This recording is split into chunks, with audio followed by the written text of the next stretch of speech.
Support comes from Hampton Roads Community Foundation, partnering with donors from all walks of life to improve southeastern Virginia through grants, scholarships, and leadership initiatives. Learn more at hamptonroadscf.org.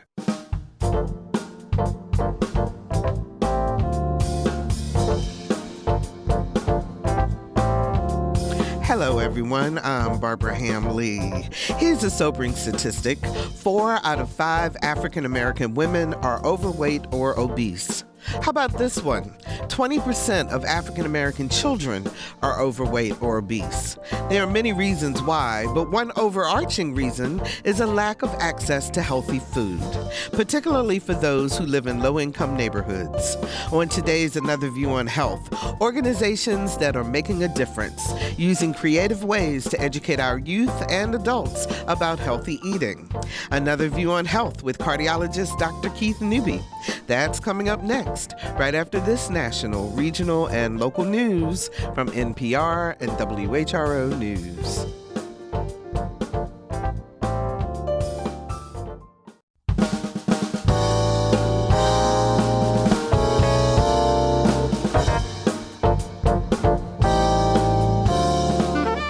Discussing today's topics from an African-American perspective, this is Another View. Good afternoon, everyone, and welcome to Another View. I'm Barbara Ham-Lee. Welcome to Another View on Health. And before we get into our topic today, let me tell you that the Black Midwives Day NBMA conference is coming to Hampton, Virginia, at the Landing at Hampton Marina, March the 15th through the 17th of 2024. Now, you may remember that we had Nicole Wardlaw on our show a couple months ago talking about being a Black midwife, and now they're having a big conference in our area. And the purpose is to unite people who are involved in the birth movement. So there's a lot of news going on with IVF and so forth. So this is a very timely conference that is coming up.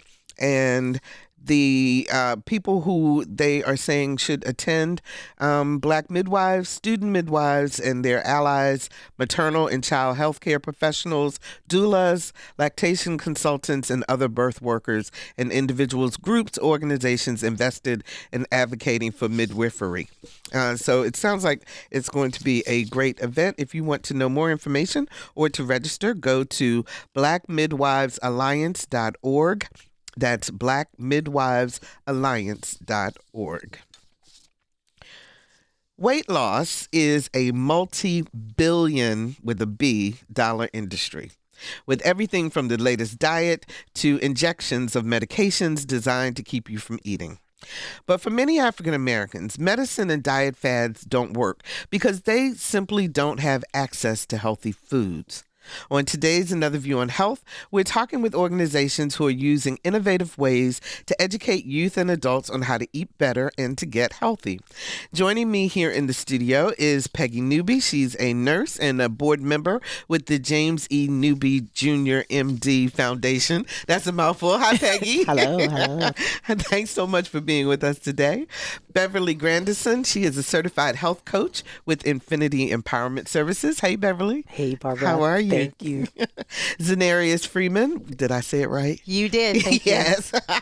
And she is a growth leader with Feast, Virginia. How are you? I'm well. Thank you so much. I'm honored. Thank you for being here. And finally, Christina Hudson, and she is also a group leader with Feast, Virginia. Yes, thank you for having me. Thanks, Christina, for being here. And of course, joining us by phone is our favorite cardiologist on the planet, Dr. Keith Newby. How are you?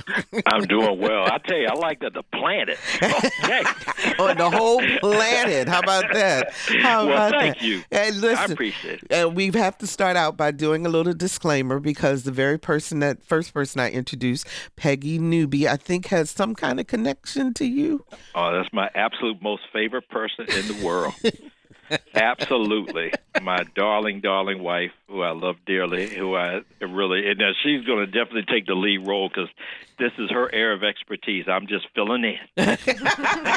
Well, I tell you, it took us a while to convince her to do the show. So we are super happy. that she is here, but it's such a good program. So, ladies, let me start by saying, before we get into the individual things that your organizations are doing to help with this whole issue of healthy eating, particularly for our community, we keep having this conversation. Why is it so hard for people to eat healthy foods? Let me start with you, Peggy. Why is it so hard? Access. Oftentimes, you don't have access to healthy food in our communities. Mm-hmm. Fresh fruits and vegetables are simply not available, and they're just not there. Just not there to get there. Beverly. Lack of education, and then the misinformation that's being shared. So we have 10 commercials of unhealthy, 1 commercial of healthy. So what are we being bombarded with? So misinformation, lack of education. Zai. I definitely agree with the other 2 women went before me, but another thing that we need mentors, because show me one, I'll do you one, I'll teach you one, and then I can have to eat a healthy meal. So based on what Mrs. Newby said and what my colleague have said, put it together and you have a nice soup to be able to give to the folks. Christina. Definitely access. If you look at a 7-Eleven in a low-income neighborhood, it's flooded with purple drink, hot Cheetos. If you go to a 7-Eleven in Ghent, there's kombucha, there's alkaline water. It's a major difference. It's access. It's a big deal. So even within chains, there are a variety of convenience store chains that the food is different depending on the neighborhood. It's marketing. It's food marketing. That's what the people are buying in these neighborhoods, but they're not educated enough to know that these things aren't healthy for you, and they're making them sick. So, some people may say that, this didn't used to be a problem because we grew up in the South. We grew our own food. We ate healthy food. What happened? Beverly. You said it. We grew our own healthy food was key, what you said. It was a whole different world back then. It wasn't as much toxic pollution. It wasn't as much just toxicity environmentally, emotionally, physically. Sitting is the new smoking. And so when you look back then, our elders worked. They moved their bodies. They were out in the sun getting the vitamin D. It was basic, back to the basics. And that's no longer happened. We've computerized. You just said something that's very interesting. Sitting is the new smoking. Yes, ma'am. What do you mean? We are a sedentary population now. And if you don't move it, you will lose it. And the older we get, it's non-negotiable. You have to exercise. And any doctor will tell you that their healthier patients are ones who absolutely have an exercise regime of at least 30 minutes a day, 5 days a week. That's all we're asking for you to do, to move your body. But because of what happened in 2020, we're behind screens more. They've taken PT out of school systems. It's serious. So we're not moving our bodies like we need to really stay at a healthy state. And it's really interesting because all these commercials now for the weight loss drugs, they don't talk about, Peggy, food and eating healthy and exercise. They just say take the stick. Take the stick, take an injection, the easy way out. Surgery. Remember, it's all about money too. So you have you think about what everybody said earlier, but you look at the marketing and they target a lot of African American neighborhoods with, like, you go look at a McDonald's commercial or some other fast food commercial, you will see a certain group of people up there. Think about cost of food. People say I can go to McDonald's and get a value meal for $1 or whatever and feed my whole family, versus what they have been told, what they think eating healthy is going to cost a lot more. And that's not necessarily true. It's just a matter of choices. But then the culture, and just as a doc, I could tell you, people, when they're used to eating a certain way, that is the hardest thing I've ever tried to do, is convince people to eat differently. because they've been taught this is how I should eat. These are the choices I have. They go to pick the wig and get their breakfast. They're just like it's a grease fest there. Okay, let's keep it fairly general and not call out businesses because they're not here to defend themselves. But I hear what you're saying. They can call in. Yeah, we're gonna just keep it real today. Because they could change some. A life business could change what they do, but they don't. Mm-hmm. It's about money. In the end, this is about how do I sell and make money because the stuff is cheap to make and put out there. And the other thing you think about too, when I'm sure you hear this, Keith, where someone will say to you, "Well, my grandmother lived till 99 and she ate, whatever soul food, whatever all the time." Yeah, but I tell them, but times were different then because what you put in it. Could think about. When I was growing up, if you looked at a green pepper, they were typically relatively small in size. They was, but now they're huge. Yeah. So they genetically engineer so much now, you never know really what you're getting. The pesticides they put. So things are different now than they were then. And then again, as I think Beverly mentioned earlier about, what their physical activity. Back then, they did a lot. Just think about it. When I was a kid, my mom kicked me out the house after I did my chores and, come back when the street lights come on. But I was out there playing ball. We pick up games, all the time. That was my life back then. Now, everybody's on the phone playing video games. Yeah, that's true. So you actually had chores? You were the baby. You had chores? Oh, really? Let me tell you something. My mom ain't play. I'm going to tell you, she didn't play. It was like you had to do this first before you got to do X. Yeah. And, and my brother, I can talk trash about him. He's always like he has sinus problems. He couldn't go cut grass. I'm like, sinus problem. I better have to use that one. So you had to do his chores and your chores, right? Well, but he did his bit. But all jokes aside, but we all had our moments.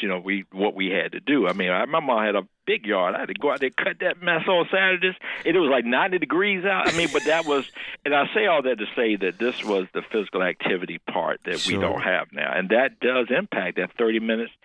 5 days a week. That's the minimum we should be doing. Okay. If you can do that, and it has to be consistent. And the biggest pushback I get when you bring that up is they'll say, patients will say, "Oh, but I work all day at work," and I'm trying to tell them. I said, "Listen, you're at work. You start, you stop." I said, by the time your heart rate even thinks it's about to get up to a level of where you're starting to get yourself in some kind of shape, you stop. I said, then it goes back down. I said, it has to be consistent walking to make this really work. It has to be consistent. And that's the thing that a lot of people don't really get. I got you. 757-440-2665 or 1-800-940-2240. What are your questions about healthy eating? What constitutes healthy eating? 757-440-2665 or 1-800-940-2240. So, Peggy, the Newby Foundation, you guys partnered with Norfolk Public Schools.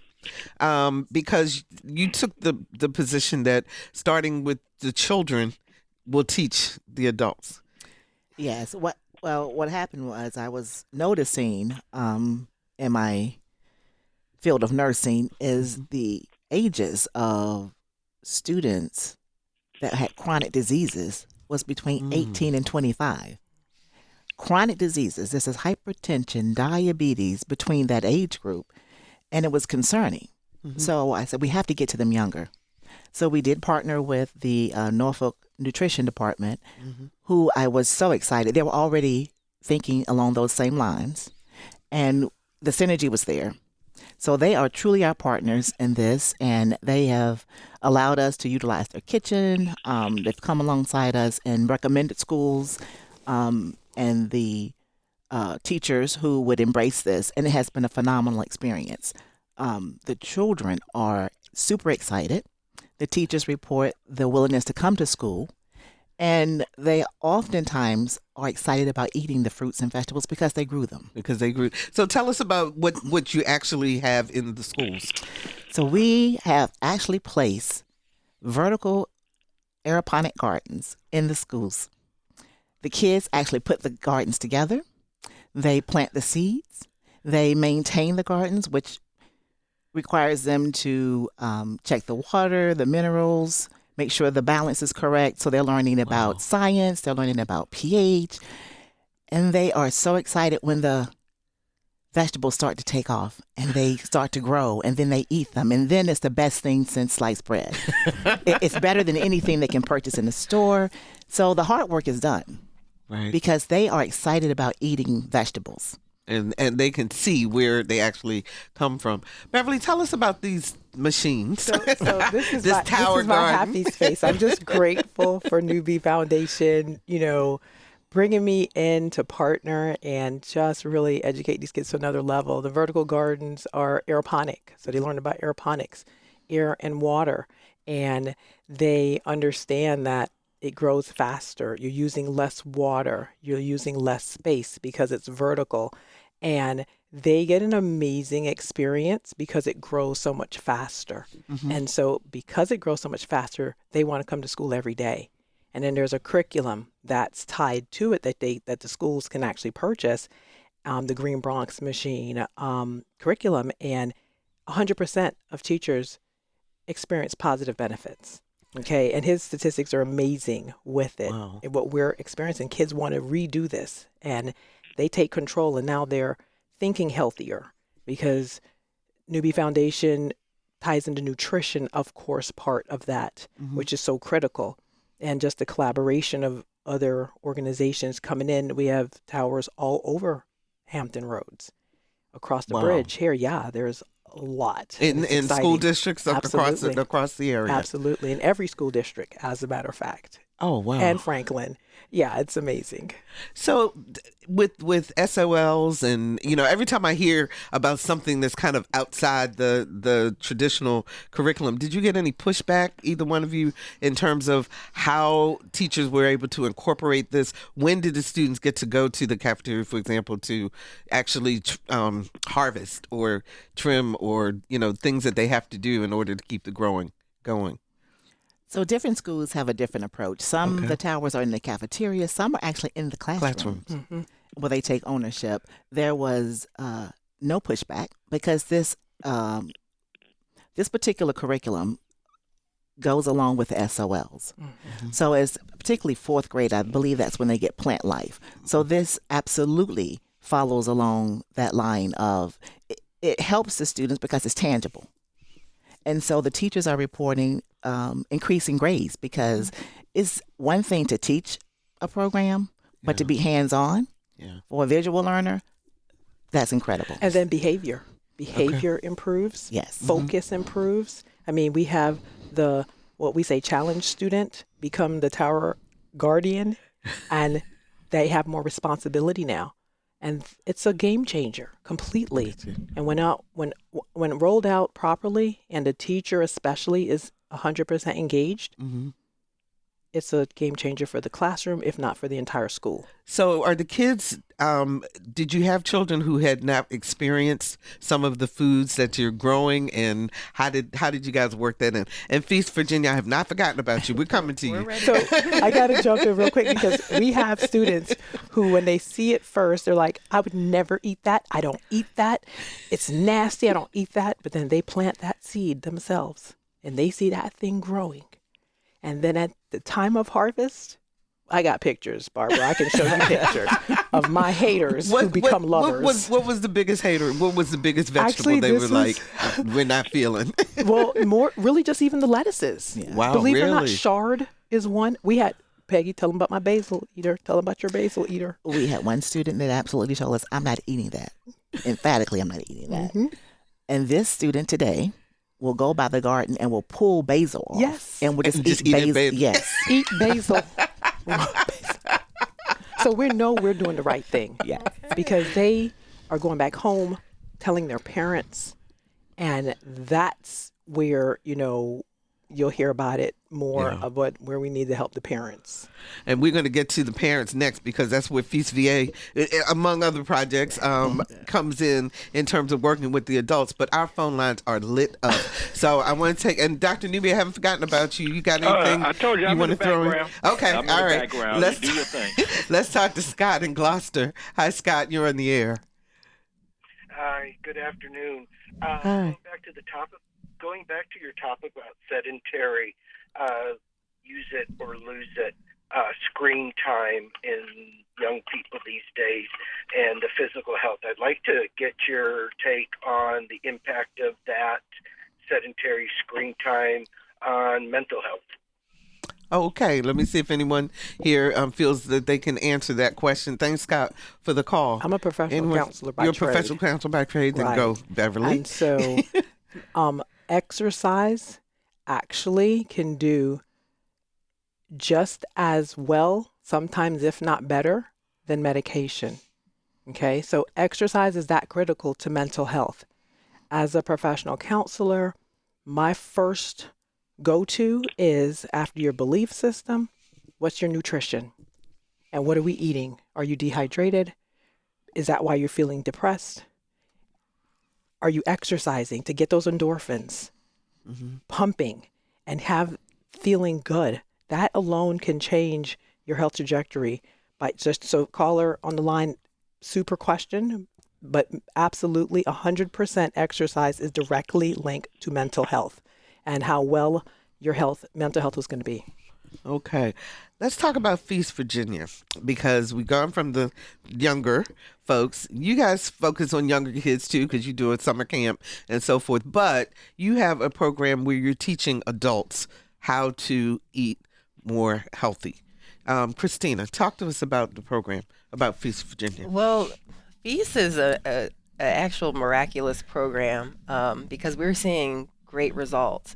And so the basis of what we do is teach people the difference between whole foods versus processed foods.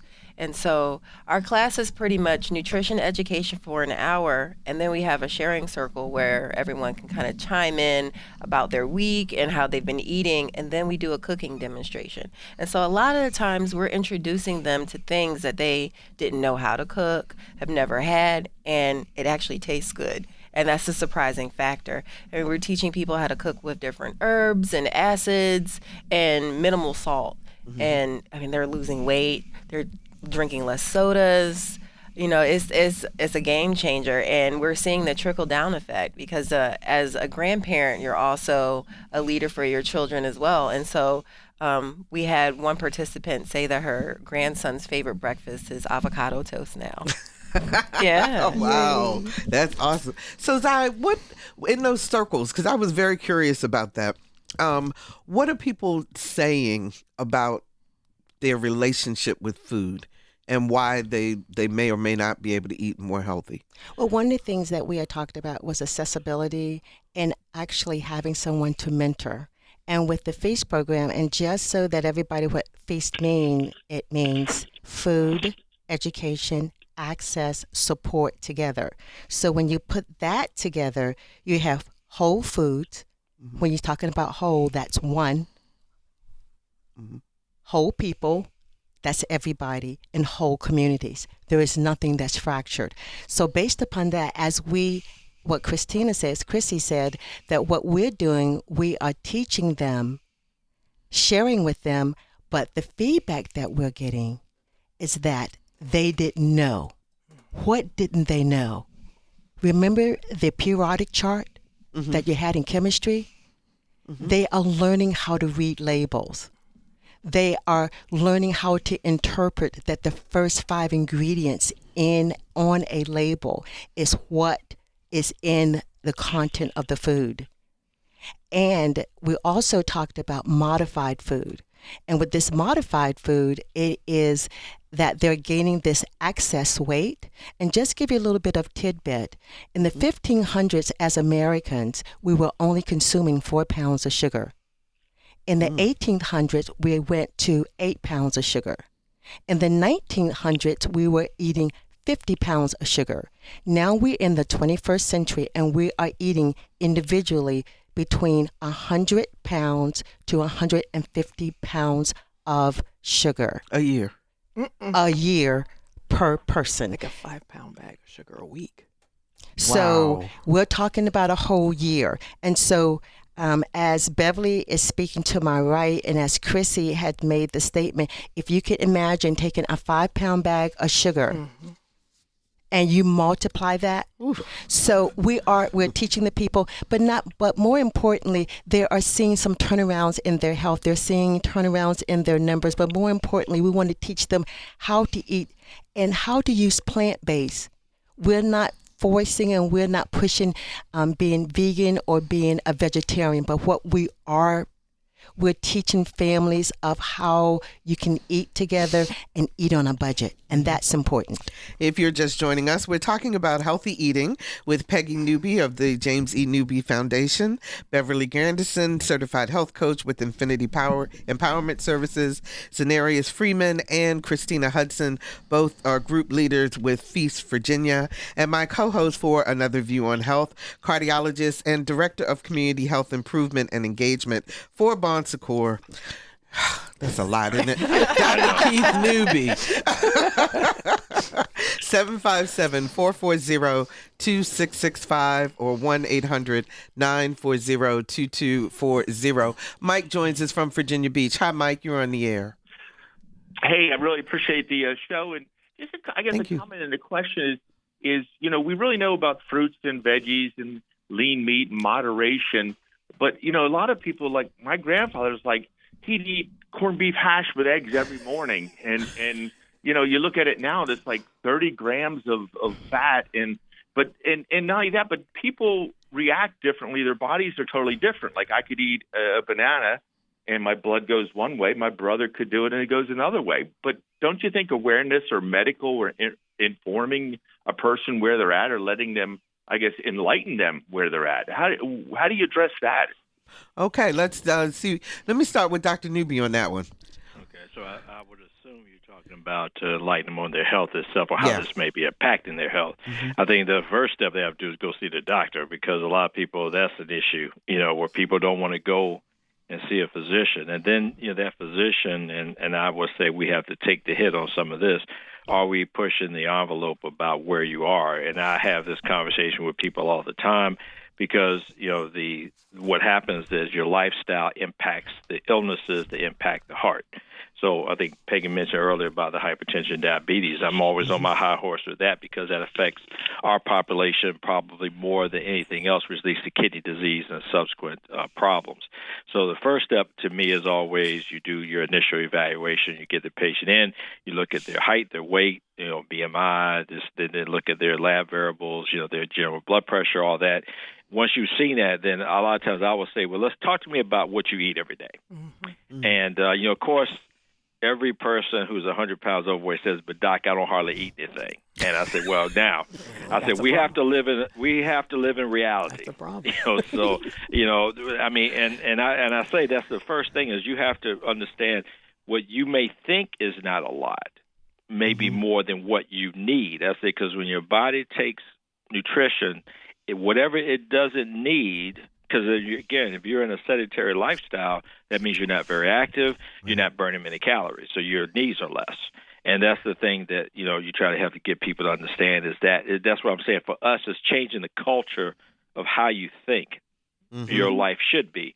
So for me, that's my first step, is going through that process. Once I've gone through that, then we look at all the labs and all the variables, and then I say, okay, let's create a plan for you for your future health. So that is kind of how I do it in my practice. Everybody's a little different with that, but I think that's the more broad-based way of trying to help answer your question, sir. And let me say this real quick, Barbara. I love what Dr. Newby said, because it's a collaborative approach. If you didn't hear that through what he was saying, he was talking with the patient.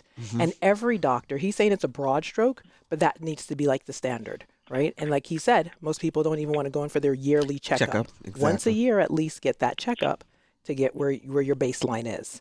And so it's critical that we have a collaborative approach with our doctors and patients so that they understand where you are and you're not lying, and that we can have the best health that's possible. Okay, this question, I'm going to get an answer from each one of you, because Chanel from Williamsburg wants to know, with food prices across the board, restaurants and grocery stores rising, what are your suggestions for eating healthy? So in other words, how do you afford it? So you want to start, Peggy? I will. That's a perfect question, because I challenged Beverly and her husband to a task. because people would often say, I can't afford to eat healthy. So I gave $20 with their budget, and they were to go into the Dollar Tree, the dollar store, and find healthy foods for $20. Johnny did it. And they absolutely exceeded that goal. There is now frozen fruits and vegetables in the Dollar Tree. There's seasonings. So it can be done. So it absolutely can be done. Okay, so in a community with like minds, like hearts, we do salad jar parties every month, okay? And they're phenomenal. Every second Sunday in Chesapeake, we get a group of collective minds together. They each sign up to bring 2 toppings. And let me tell y'all something. There is nowhere on earth you're going to spend less than no more than $15 to walk away with sometimes 3 to 5 meals for the week. All healthy, very colorful, because the more colors, the healthier you're going to be. So when people say eating healthy is expensive, that's a lie. Greens, beans, potatoes, tomatoes are not expensive. Okay, meat, shrimp, lobster, and all that other stuff is expensive. So let's be real about how we look at this thing called health. Hi. Well, thank you, caller, for so much for that particular question. But one of the things I want to share with you is food prep. When you food prep for the week, that number one, it will decrease your cost to number one for eating out. Number two, it saves you money going back and forth to the store. Number three, as a collective effort, look at your sales and you determine what you want to eat based on the sales for that week. And then lastly, probably what we really do not want to hear, going out to dinner. Because of what you said about our prices going up. That average meal for a decent meal, I am saying it's going to start you anywhere between $25 to $40. And then if you tack on, if you've been to any restaurant recently, because of our economy, a lot of restaurants have actually put their gratuity in of 18.5%. So you're talking about easily $40. I hope that we had an opportunity, ma'am, to answer your questions. So Christina. it's almost a kind of a complex question, right? So with Feast Virginia, what we do is give out $15 Food Line gift cards at the end of our sessions. And what that means is we have our cooking demonstration, and that cooking demonstration is the same price. The ingredients are within $15. So we teach people actually how to make a healthy meal within $15 that can feed a family of 4. But as you're shopping for yourself, the perimeter of the grocery store has all the whole foods, right? And so, rice and beans are great. Whole grains are great. They're whole foods. They can fill you up. Sweet potatoes, they're also whole foods. They can fill you up. The fullness factor is a big part of eating on a budget. You have to know what actually can make you full. And you can find those things at a decent price. That's right. And then also looking at the unit price. Where you're at the grocery store, it's kind of in small print, actually. Next to the left of the main price, you look at the unit price, which is per serving price. So if you get like a big thing of oatmeal, there's 30 servings.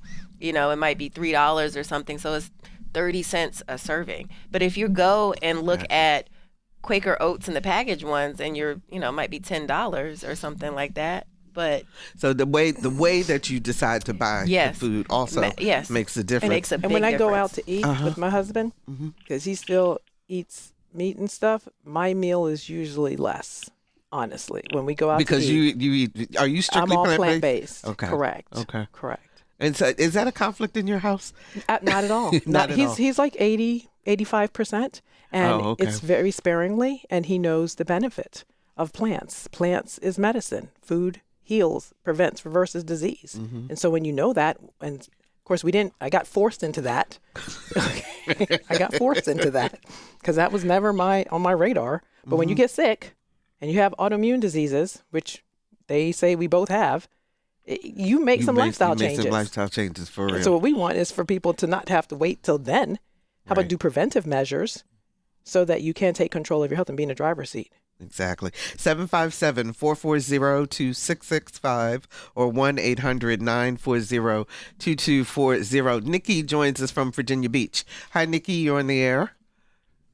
Hi. Good afternoon. Hi. So my question/comment was actually about grains. Okay. So one of the things that I did, I took a holistic nutrition course, and they talked a lot about how grains weren't necessarily that healthy for us and how they cause a lot of inflammation in the body. So I've cut out grains significantly and noticed just a decrease in inflammation, less brain fog, all those other things. So I was just curious to know what the panel experts thought about reducing grains. And I mean, I've replaced it with whole foods, mostly fruits and vegetables. So I do still eat potatoes, sweet potatoes, but as far as like rice, brown rice, spaghetti, that's all cut out.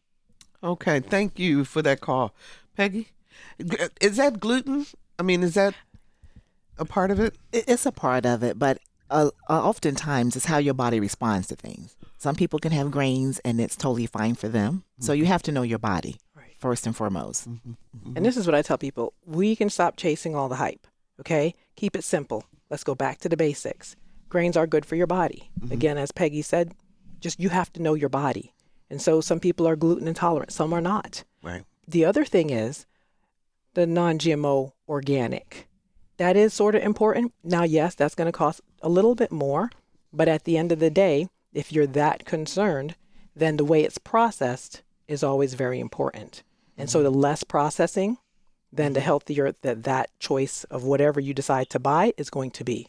Again, let's go back to the basics. Keep it simple. Sorry, one of the things I think that people get nervous about is, as we talk about buying vegetables, is I don't know what to do with it. You know, I laugh because my husband, he said, buy some asparagus. And I was looking at it like, okay. Because I'm not the cook in the family. But as I watched him saute it and I watched the seasonings that he put on, it was delicious, right? But I think that people are afraid because they just don't know how to cook it. Well, I have to agree because of the fact that I am not a cooker, but it was Feast that actually taught me how to cook. And so one of the things that I have learned with vegetables that you don't want to cook them to they are soft. That's right. Don't kill it. You don't want you don't be want green. That's right. If you want your asparagus and you want your broccoli and you want your zucchini not to be mashed potatoes, not the consistency. Crunchy. So what you want to do is you can just turn them, flip them just enough to take the air off of them. I mean, because if you cook them too much, guess what? All of your minerals, your trace will be gone. Yeah. And that is something as Americans, we have gotten so accustomed to using a lot of butter, a lot Oil. of our saturated fats. You know, we can use a little water, a little bit of olive oil. You have to be mindful with that because every oil has its heating point. So if you want to go a little bit higher than that, you can do your avocado oils. But absolutely. You want to add to that? I swear by Christina? avocado oil. Yes. Like, it goes a long way. I mean, it's not even just the oil for me. It goes in my hair, it goes in my face, it goes in my body, it's my lotion. Like, just one size fit all. Absolutely swear by that. I'm sorry, what was the question? The question was talking about people being afraid of vegetables because they don't know what to do with them. Right. So I always tell people when they're steaming or cooking vegetables, specifically green ones, just enough to make a color change. So it becomes a little bit brighter. And sometimes that might be a little al dente, but you can change the consistency of that through the size of how you cut it. So and that's something that we teach with Feast. And so, like, if you're steaming broccoli and you want it to be mushier, you can cut it, I'm not going to say mushier, but softer. You can cut it in smaller pieces and steam it and still get that bright green, but it's softer because it's smaller pieces and not large pieces. So you kind of have to be educated on knowing what you're doing. You want to add anything, Peggy? Well, Go ahead. basically, the panel addressed all of the issues. Yes. Okay. I did want to add, though, I do want us to always keep an open mind, right? As you listeners are out there in the waves and on the net, we don't know what we don't know until we know. right? So when I first started the journey of transitioning, my sister was like, oh, you better get off of that milk. It's not good for you. And I was like, oh, we grew up on milk. I'm going to die on milk. She's like, you sure are, prematurely. She said, you need to try that soy or that almond. I was like, that's nasty. She was like, have you ever had it? I said, no. Oh, how do you know it's nasty?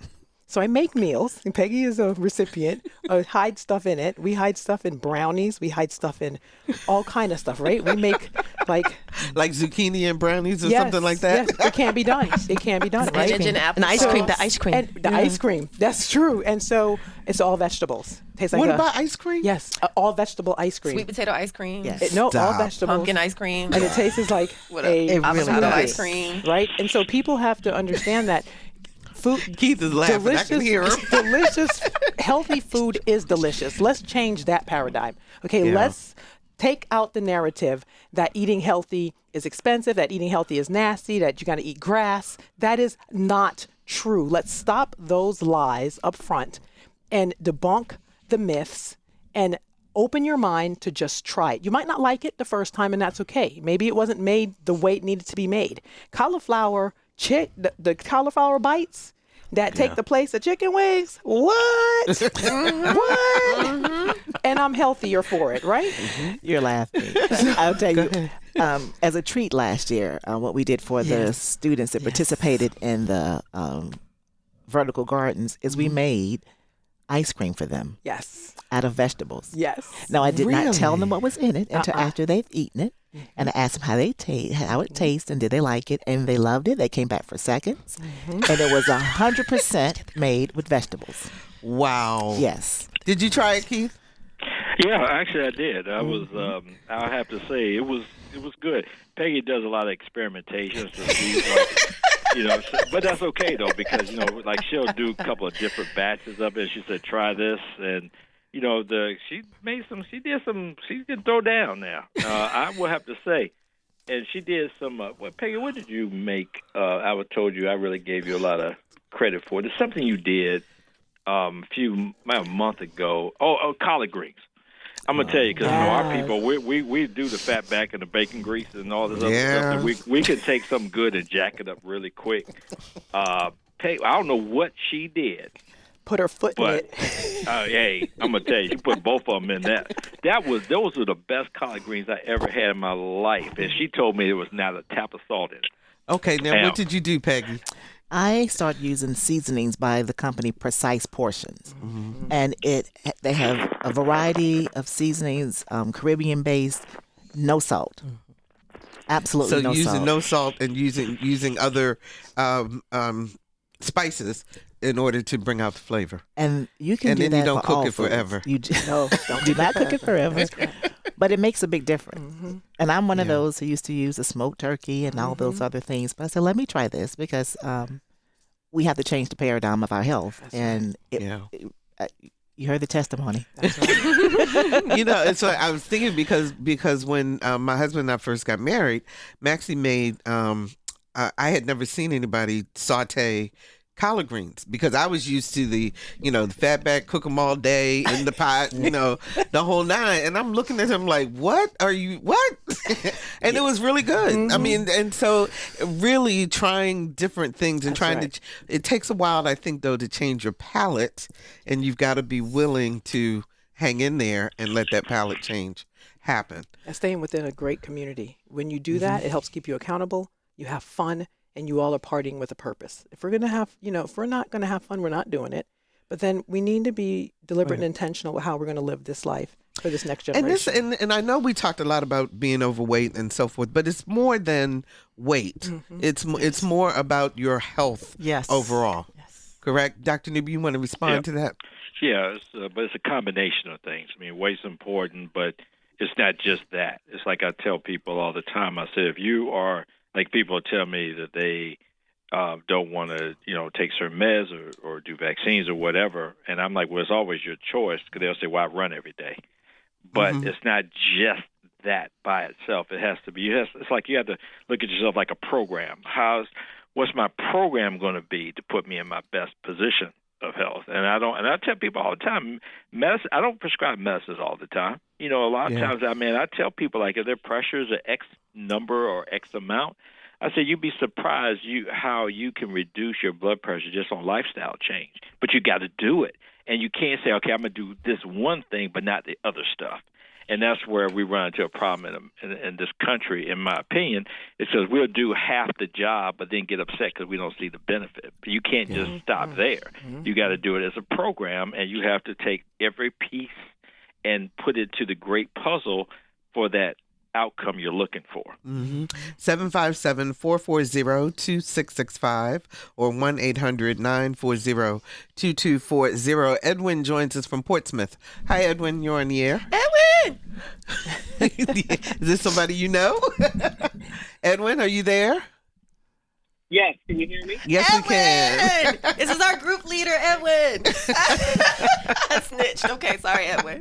Okay. Hey, this is Edwin from Portsmouth, Virginia. I'm a victim and an advocate.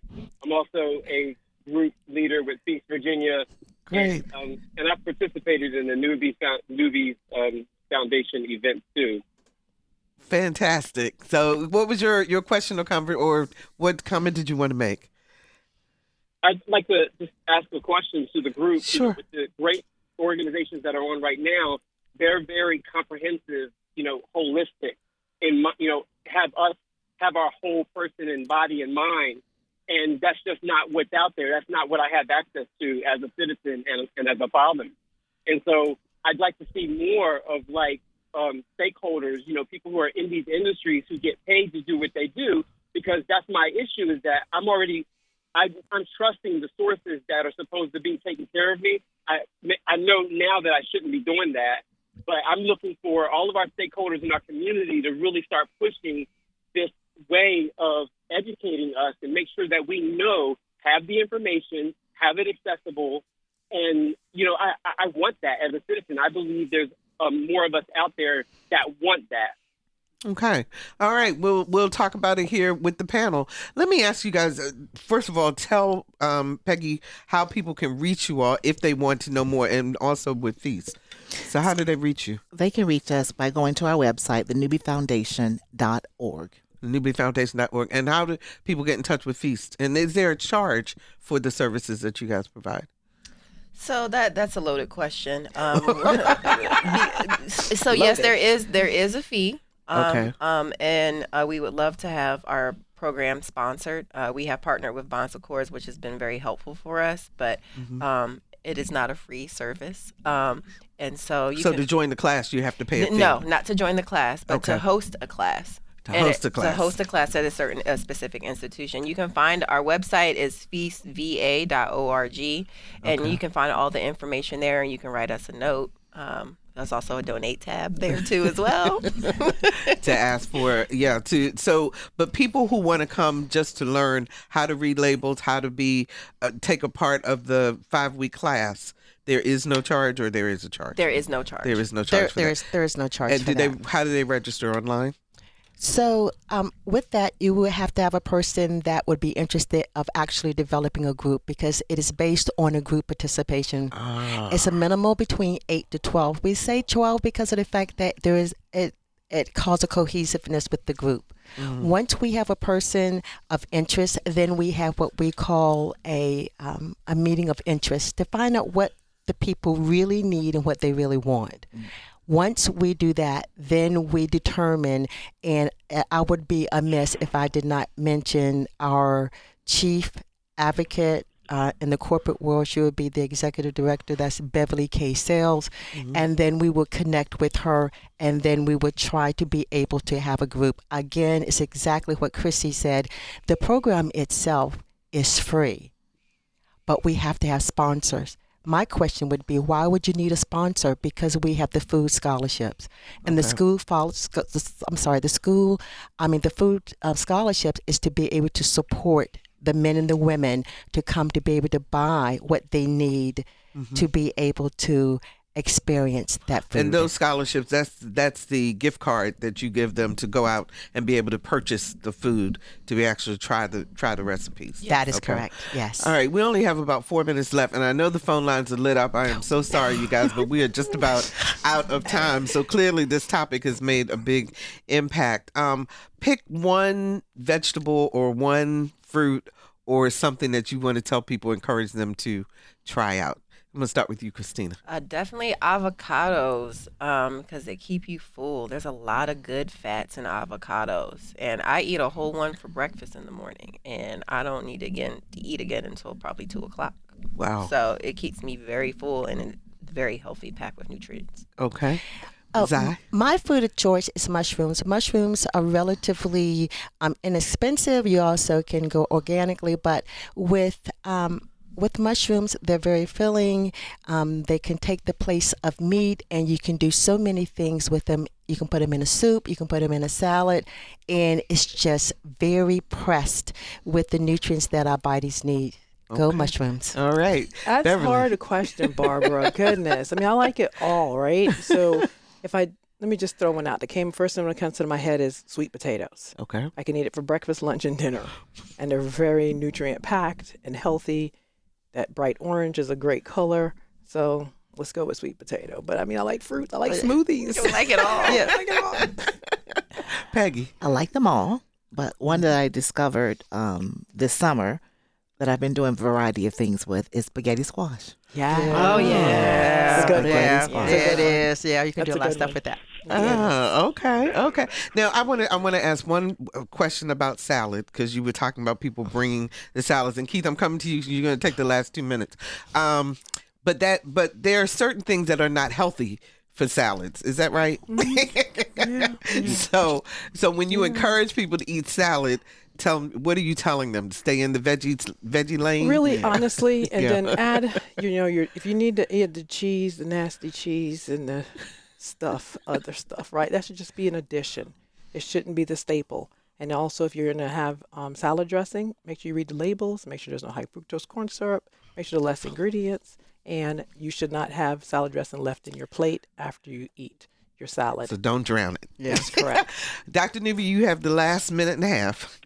Well, one of the things I think that while you talk about the salads, I would pose back out, because I would surrender my minute and a half for this answer to this question. Types of lettuces that are the best for you, because a lot of people would just get the garden, whatever, I forget, iceberg lettuce, which I hear has got no nutritional value. Right. So why don't y'all talk about that? I would surrender my minute and a half. Now you got to surrender 1 minute. Go, Peggy. Yep. Okay. The darker the vegetable, the darker the leaf, the better. Yes.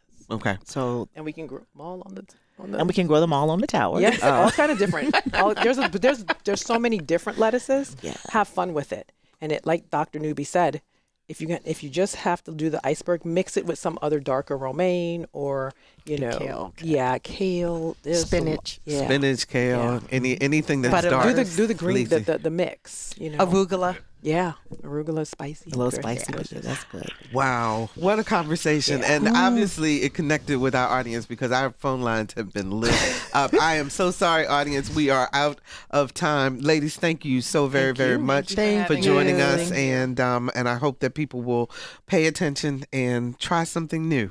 Absolutely. And we are always concerned about our community's health, and particularly the health and well-being of African Americans who face disparities in health care at a higher rate than others. So do me a favor, everybody. Please share this show with a friend. Go to anotherviewradio.org and download the podcast. And our newsletter numbers are growing. Yay! So make sure you signed up to receive information about upcoming shows. You can just go to our website, anotherviewradio.org. and sign up for the newsletter. Next week on Another View, our producer of this show, Lisa Godley, changes spots and goes on the interviewee side as we talk about WHRO's first national documentary that she serves as executive producer of, and it is about the Eastern Shore and the issues of climate change and sea level rise, so you don't want to miss that. Our theme music is an original composition created especially for Another View by Jay Sennett. Lisa Godley is our show producer. Victor Bowen, yay Victor, he sat in the audio chair, and Dr. Barry Graham answered our phones. I'm Barbara Ham Lee. Have a fantastic weekend, everyone, and let's get together again next Thursday at noon for Another View.